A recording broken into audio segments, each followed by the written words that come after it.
Hey, what's going on, guys? It's Two Shot here from Two Shot Gaming, and today on Nerded Out, we are talking about the BEFIRE by Aula. It's a really cool gaming keyboard. Let's get right into it.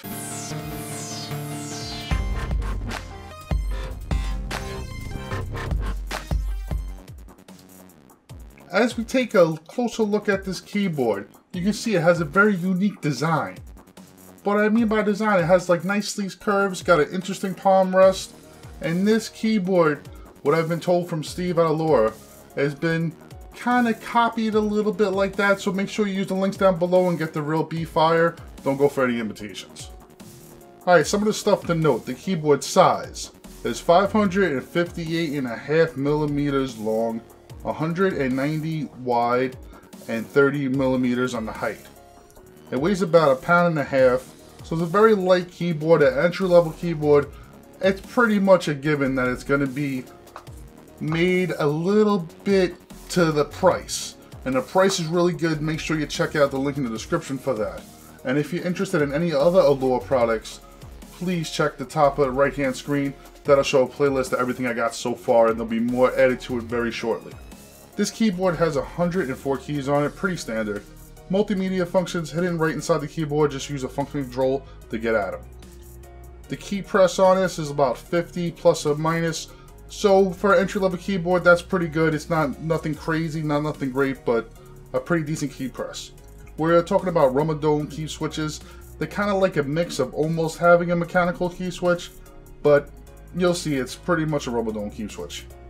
Another thing to note on this keyboard is that if you do spill something on it, you have a chance that you have a little help here. On the back of it, it has drain holes. So if you kick the feet up, let it drain, you might be able to save the keyboard. Most keyboards, they're pretty much done unless you do a lot of work into it and you're never really sure if you're going to get it at all. Alright, let's now talk about some of the product features. One big thing that I like to talk about is the LED backlight. For this price point, it's a really cool full backlit. If you look at it now, it might look a little funny, but when you get it home, it's really bright and rich. I like the color on it. The red is pretty good. And there's a purple color that it looks like, I heard some people say it's supposed to be pink. I think it's supposed to be a nice rich purple. The only thing to look out for is that the Aula sign is blue and all your indicator lights on the top right are light up blue. So that's something you're going to have to deal with. They don't change color with it, so blue is the best color. But you know, things to upgrade with these keyboards, that's what we talk about. We can make them better, right? The keys themselves, as I tested them, they're not bad. If you go from a mechanical keyboard to like a higher end keyboard, it's definitely a step down. But it's supposed to be. This is supposed to be for people that use like the entry level, like, you know, the real regular keypads with like, the keycaps are clear. They don't do justice at all in these pictures, at least what I'm looking at. When you get them there, they're kind of good. They have a little different texture on it, so you can tell the difference of them, and it's just a little bit of an extra thing they throw in there for you, which I thought was pretty cool. And they look a hell of a lot better in-house than they do on this video, I'll tell you the truth on that. Another cool thing about this keyboard, that the back of it and the bottom light up. So you get a little glow from it when you're gaming in the dark. So another cool feature to have. Also another cool feature are the brightness levels.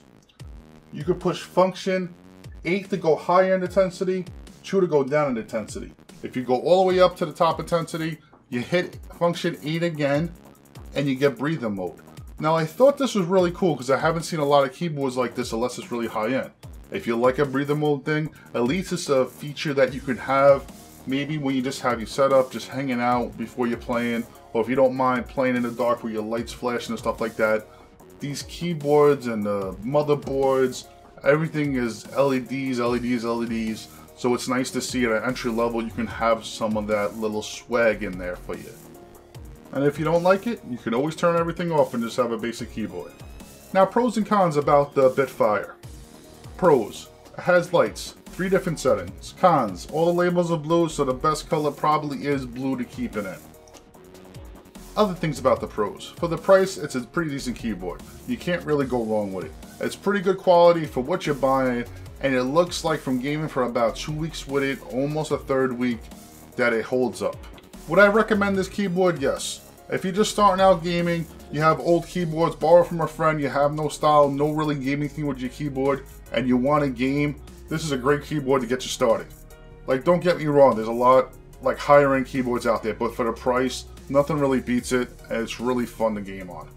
I haven't really seen like a big difference from other keyboards to this keyboard's in the price range. It's definitely got more features, better keystrokes, and definitely a high quality of build. So with all that said, thank you so much for watching. Don't forget to like, comment, and subscribe for more.